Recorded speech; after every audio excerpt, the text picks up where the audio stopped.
ధర్మానికి ప్రతీక శ్రీరాముడు. ఈ రోజు పవిత్రమైన శ్రీరామ నవమి.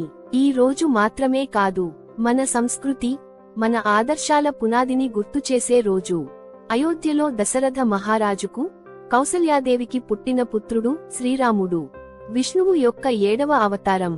వనవాసం, సీతమ్మ విడిపోవడం, రావణ సంహారం. ప్రతి అడుగు ఒక ధర్మ పాఠం, ప్రతి మాట ఒక జీవన మంత్రం. ఈ రోజు భక్తులు ఉపవాసం చేస్తారు. మధ్యాహ్నం రాముని జన్మ ఘడియలో పూజలు చేస్తారు. భద్రాచలంలో కళ్యాణ మహోత్సవం భక్తి, ఆనందంతో నిండిపోయే ఉత్సవం. శ్రీరాముని జీవితం మనకో మార్గదర్శకం. ఈ శ్రీరామ నవమి మనలో ఉన్న ధర్మాన్ని, నిజాయితీని, సహనాన్ని మళ్లీ గుర్తుచేసుకోదాం. జై శ్రీరామ్. ధర్మమే ఆయుధంగా ఎంచుకున్న ఆదర్శ పురుషునికి మన నివాళి. శ్రీరామ నవమి శుభాకాంక్షలు. శ్రీరాముని ఆశీస్సులు మీ జీవితాన్ని వెలిగించాలి అని కోరుకుంటూ, మరిన్ని వీడియోల కోసం వెంటనే మా ఛానల్ను సబ్స్క్రైబ్ చేసుకోండి.